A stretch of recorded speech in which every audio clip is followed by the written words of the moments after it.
પાટીદાર અનામત આંદોલન પર ઉદ્યોગપતિ કરશનભાઈ પટેલના નિવેદનથી છેડાયેલા વિવાદમાં હવે હાર્દિક પટેલની થઈ છે એન્ટ્રી।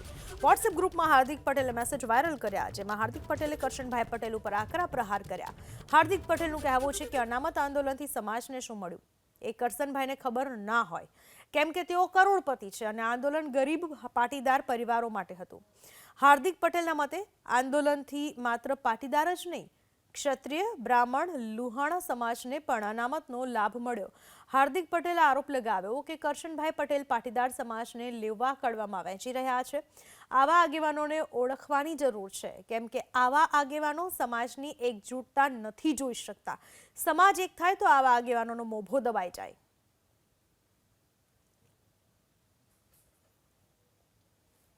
પાટીદાર અનામત આંદોલનથી શું ફાયદો થયો એ કદાચ કરશનભાઈને ન ખબર હોય, કેમ કે કરશનભાઈ કરોડપતિ છે અને પાટીદાર અનામત આંદોલન એ સમાજના નબળા વર્ગો માટે હતું। પાટીદાર અનામત આંદોલનના કારણે 10% EBC નો લાભ થયો, 1000 કરોડ સ્વાવલંબન યોજના મળી અને બિન અનામત આયોગ અને નિગમ મળ્યું। અને આ યોજનાઓના કારણે છેલ્લા 3-4 વર્ષમાં ગુજરાતના હજારો યુવાનોએ સરકારી નોકરીમાં અને શિક્ષણમાં લાભ લીધો છે। અને આ આંદોલન ખાલી પાટીદાર સમાજ માટે નહોતું।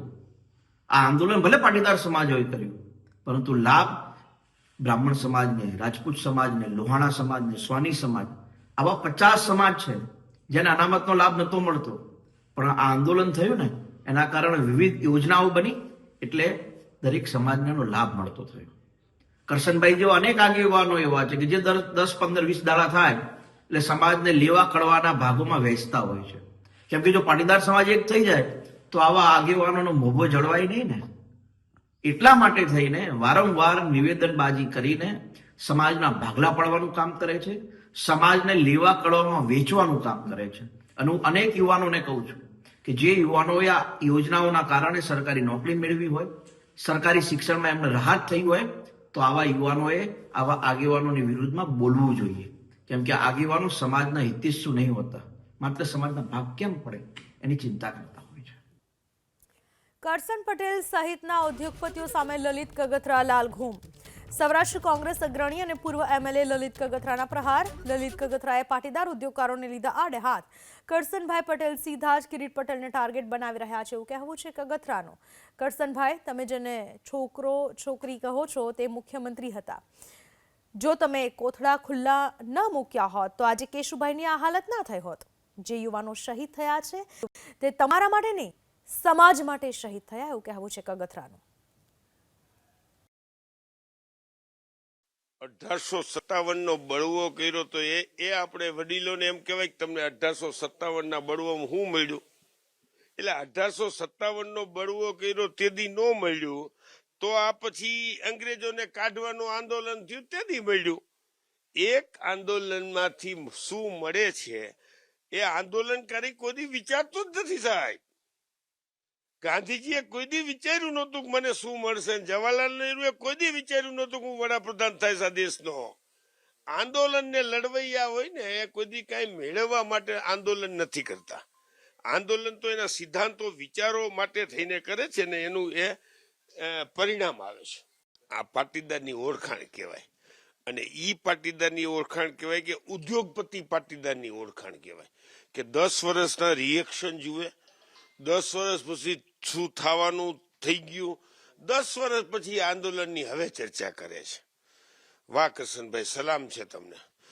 કરશનભાઈ, મારે આપના માધ્યમથી કરશનભાઈને કહેવું છે કે કરશનભાઈ, જે છોકરી તમે કહો છો ને એ તે દિવસે આનંદીબેન અમારા માટે માં બરાબર હતા।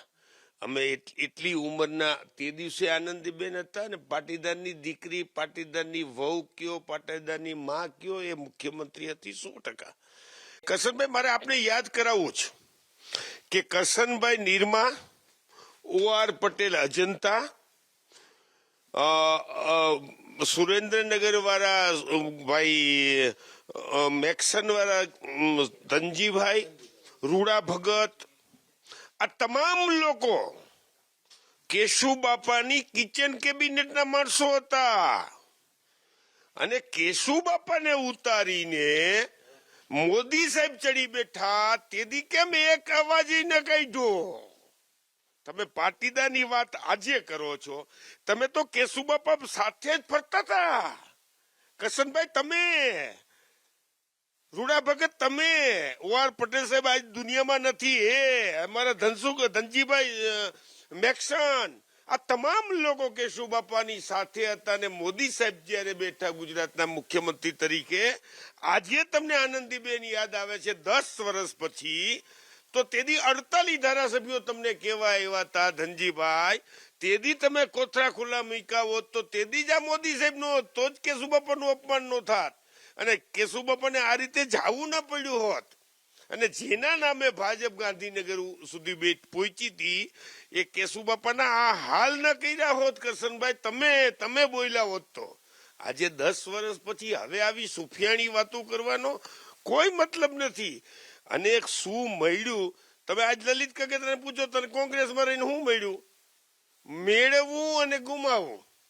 મેળવવાનો હિસાબ ઉદ્યોગપતિઓ તમે કરો, અમે તો સ્વમાન માટે લડીએ. ને જે પાટીદારો શહીદ થયા છે ને, એ પાટીદાર માટે થઈને શહીદ થયા છે, તમારા માટે નથી થયા. આ વાત તમારે યાદ રાખવી જોઈએ. કરશનભાઈના સમયમાં એ વિસ્તારમાં, પાટણ વિસ્તારમાં, એમાંય ખાસ કરીને લેવા પટેલ સમાજ, કરશનભાઈ આધારિત જે વર્ગ હતો, એ આજે કિરીટ પટેલ એ હોનહાર ધારાસભ્ય થયા પછી ક્યાંક કરશનભાઈનો ગરા લૂંટાઈ જતો હોય એ રીતે કરશનભાઈને ક્યાંક દુખે છે. એટલા માટે થઈને આ પાટીદાર આંદોલનની આજે યાદ કરી રહ્યા છે. તો કરશન પટેલના નિવેદનથી છેડાયેલા વિવાદ મુદ્દે બાંભણિયાના પ્રહાર. બાંભણિયાના મતે અનામત આંદોલનથી સમાજને અનેક લાભો મળ્યા. કરશન દાદા શહીદ યુવકોના પરિવાર માટે સરકારમાં રજૂઆત કરે, આ પ્રકારની વાતો ના કરે એવું કહેવું છે બાંભણિયાનું. કરશન પટેલે જે નિવેદન આપ્યું તેનાથી બાંભણિયાએ પણ પ્રહાર કર્યા. અનામત આંદોલનથી સમાજને અનેક લાભો મળ્યા. આ વિશે વધુ માહિતી આપવા આપણી સાથે જોડાઈ ચૂક્યા છે મારા સંવાદદાતા પરાક્રમસિંહ જાડેજા. પરાક્રમ, શું કહેવું છે બાંભણિયાનું? આખો જે વિવાદ ઉઠવા પામ્યો છે, કરશનભાઈ જે એક નિવેદન આપ્યું, ત્યારબાદ હાર્દિક પટેલે પણ પ્રહારો કર્યા, બાંભણિયાએ પણ પ્રહાર કર્યા, લલિત કગથરાએ પણ પ્રહાર કર્યા. ક્યાંક ને ક્યાંક 10 વર્ષ બાદ આ મુદ્દો ફરી ઉઠ્યો છે. ચોક્કસ પૂનમ, અત્યારે આપણી સાથે દિનેશભાઈ બાંભણિયા કે જે પહેલેથી જ પાટીદાર અનામત આંદોલન સાથે જોડાયેલા છે અને આપણે એમની સાથે વાત કરીશું. દિનેશભાઈ, આપ કઈ રીતે જુઓ છો એક મોટું એ નિવેદન અને જેને લઈને વિવાદ થાય કે પાટીદાર અનામત આંદોલનથી શું મળ્યું? આ સવાલ કરશનભાઈએ કર્યો છે, આપ કઈ રીતે?